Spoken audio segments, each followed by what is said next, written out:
Agora com André Debastiani, coordenador do Rally da Safra, que fala a respeito desses dados, desses números que eu trouxe agora em resumo, André. Nesse primeiro evento do Rally da Safra que acontece nesse ano de 2021, eu sei que há dificuldades, porque para ir para campo, a questão da pandemia continua. O que vocês esperam para esse Rally 2021, 18º, né, Rally que vai acontecer? Boa tarde, seja bem-vindo. Boa tarde, Fabiano, aí, satisfação falar com vocês novamente. E, de fato, estamos dando a largada para mais uma edição do Rally, uma edição essa que é um pouco diferente, né? Em função da pandemia, a gente teve que trazer uma série de mudanças no formato do projeto para trazer aí segurança para quem está participando. Mas a gente continuou com o projeto, a gente acabou adaptando um pouco da forma de levantamento de dados, a forma que realizamos eventos. Ontem mesmo fizemos um evento online, mas vamos sim continuar levantando essas informações e uma safra importante, uma safra que já começa aí com uma série de questionamentos em relação ao seu potencial produtivo, porque foi um ano de que o Laninha acabou se expressando muito forte e como você mesmo já falou aí, a gente teve um atraso de plantio significativo esse ano. E quando a gente atrasa o plantio da safra, já começa questionamentos em relação ao seu potencial produtivo, sua capacidade de recuperação, algo que reflete tanto na soja quanto no milho também, né? Que, como você mesmo falou, tem um desafio grande aí pela frente para a gente conseguir fazer o plantio dessa área de milho numa janela menor. Eu tenho falado muito, Fabiano, que esse ano a gente tem dois grandes desafios. O primeiro é colher uma safra recorde de soja, 132,4 milhões de toneladas, que é altamente concentrado, ou seja, boa parte dessa soja vai ficar pronta ao mesmo tempo, toda junta, né? E o segundo desafio é a gente conseguir plantar uma área de milho também recorde, estamos falando aí de 14,3 milhões de hectares de área de milho, e novamente numa janela de espaço aí muito curta para o milho. Então o desafio está lançado. André, em relação aos números aqui esperados para o Brasil na produção de soja e de milho também, nós temos acompanhado, né, primeiramente, uma situação de impacto climático. Esse impacto climático atrasou o cultivo, principalmente no estado do Mato Grosso, que é o maior produtor do Brasil e como estado o maior produtor do mundo também, e também acaba impactando na América Latina de uma maneira geral, principalmente o Uruguai está com perdas muito grandes, e a Argentina, que é um grande player ali de produção. Tanto é que o pessoal fala em perdas na América Latina de 12 milhões de toneladas. Cheguei a conversar com algumas pessoas apontando para isso. Os números hoje, especificamente para o Brasil, pensando no Sul, agora nesse pré-rally, eles vão dando conta que se tiver perdas, acabam sendo compensadas por outros estados? Dá para fazer essa leitura? Então, uma coisa interessante de a gente levar em consideração nessa safra, Fabiano, é que a gente não tem nenhuma situação extrema como a gente teve ano passado no Rio Grande do Sul. Se vocês lembrarem, ano passado o Rio Grande do Sul produziu 36 sacos de média por hectare para soja, uma quebra de mais de 40% em termos de produção. Esse ano, apesar das irregularidades que a gente está vendo, não existe nenhuma quebra generalizada. E isso nos ajuda a falar de um cenário de produção muito mais estável.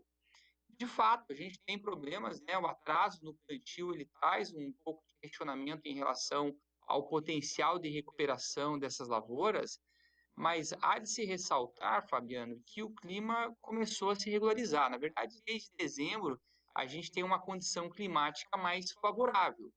E agora no campo, que começa a etapa do Rally de Campo agora na semana que vem, a gente vai ter oportunidade de ver mesmo se essas lavouras estão se recuperando, vamos ver se como é que está a questão do stand de plantas, que é algo que levanta um questionamento grande, vamos conseguir ver a questão de peso de grão e o resultado que vai estar saindo das colheitadeiras.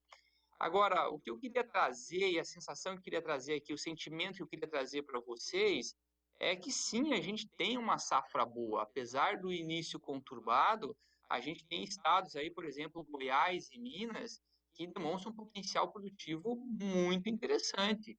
O próprio Rio Grande do Sul, que também atrasou o plantio, tem um desenvolvimento de safra bom.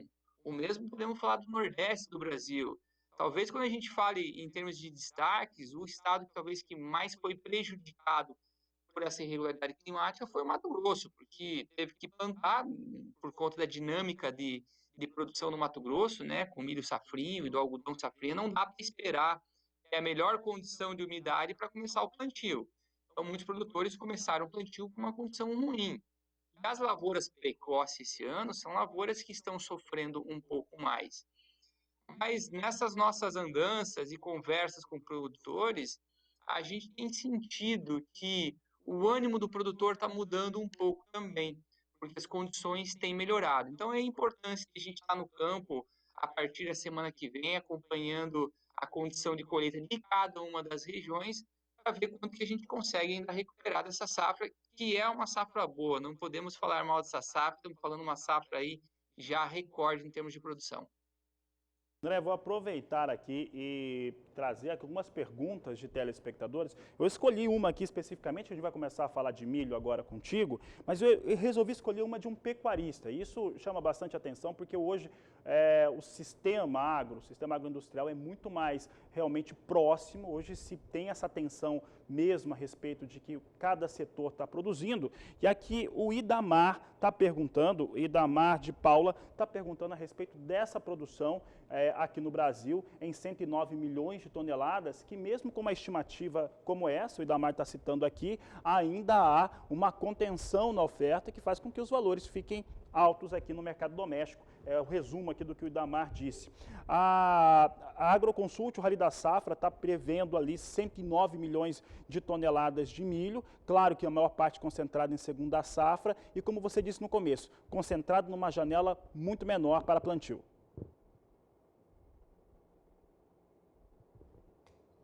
Falar e não podemos esquecer do milho verão também. E essas condições irregulares que a gente teve para plantio da soja, e daí vamos falar mais do sul do Brasil, né?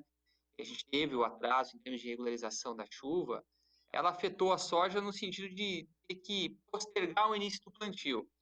Só que para milho, essa seca, ela acabou pegando em cheio o período aí de pendoamento e enchimento de grão.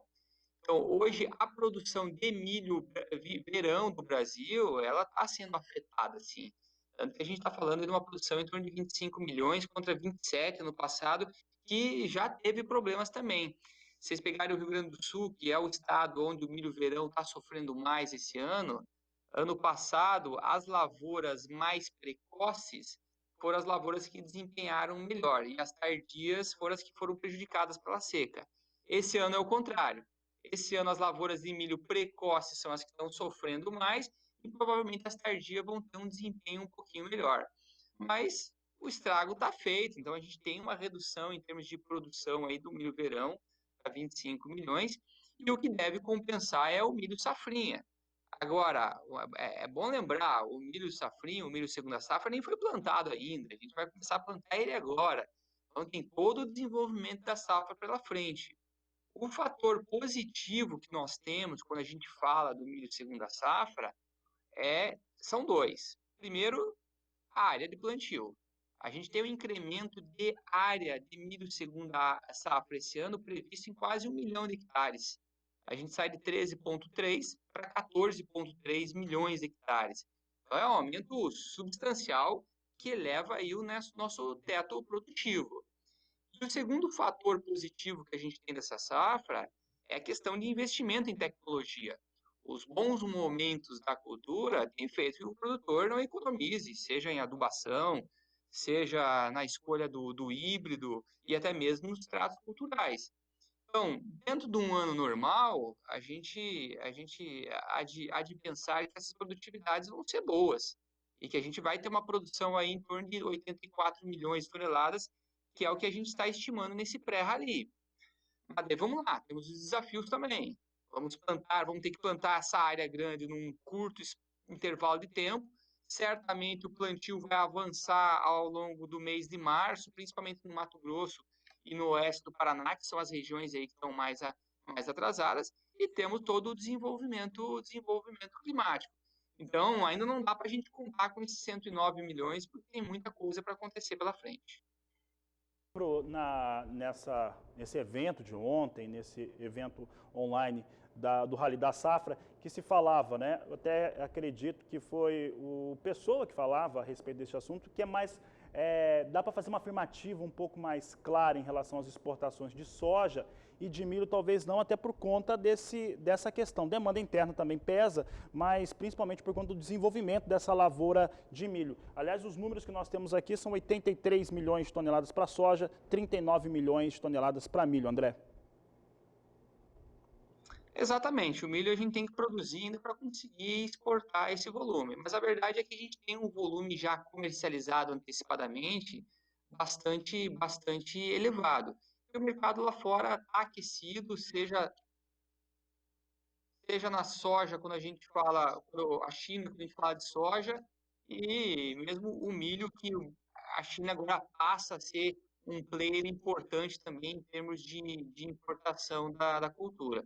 Então, esse mercado de exportação tem todo espaço para ser realizado e é bom que o Brasil ocupe esse espaço no mercado internacional. Então, é possível sim que os preços se mantenham em patamares ainda bastante elevados em função desse bom momento de demanda que a gente tem também.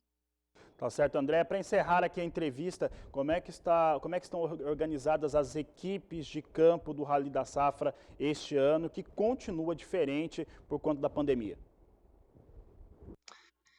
Então, a gente está indo para campo agora na segunda-feira com todo um protocolo de saúde já elaborado e todo um plano de prevenção também e de ação à Covid. Nossas equipes antes, que eram formadas de 4, 5 carros, a gente andava em caravana pelo Brasil, mudou bastante. Agora, cada equipe é um carro formado ali de 3 pessoas que vão fazer exclusivamente trabalho de campo, ou seja, toda aquela aglomeração gostosa que a gente tinha antes com produtores, que a gente fazia visitas às fazendas, realizava os eventos. Esse ano não vamos ter, pelo menos agora, né? Esse momento é um momento mais sério, que a gente deve prezar pela saúde e o pessoal vai estar fazendo exclusivamente trabalho de campo. Uma vez que o cenário mude, a gente começa a realizar visitas a produtores, a gente deve ter equipes exclusivas para isso, devemos voltar a realizar também os eventos presenciais, mas esse é um cenário que a gente planeja muito mais lá para maio, junho, e não agora, e a gente vai ter que acompanhar essas situações. Enquanto tudo isso não ocorre, a gente está lançando mão esse ano de um projeto de comunicação muito intenso. Então, a gente lançou ontem aqui a TV Rally da Safra, que na verdade é uma produção de material que vai ser reproduzido por meio das redes sociais, além de uma série de outros projetos de comunicação que a gente está abrindo mão para que quem esteja nos seguindo tenha a sensação do pessoal que está viajando lá nas equipes do Rally, com informações sobre como está a safra e com informações sobre o agro como um todo, né? Durante essa nossa viagem, a gente tem a oportunidade de discutir uma série de assuntos, seja no carro mesmo que a gente está viajando, ou nas reuniões com os produtores. A gente quer manter essa dinâmica aí de debater esses assuntos, mas agora de modo virtual, né, por meio das nossas redes e uma série de projetos que a gente tem. Então, convido todo mundo aí a acompanhar o Rally por meio das redes sociais, que vai ter muita informação aí de qualidade para vocês. Tá certo, André Debastiani. Obrigado pela participação aqui no Agricultura BR, no canal do Boi. Boa tarde. Uma boa tarde, um grande abraço a todos. Tá certo? Eu conversei com o André Debastiani, coordenador do Rally da Safra, falando a respeito aí dos números que foram apresentados nesta última quinta-feira, nesse pré-rally.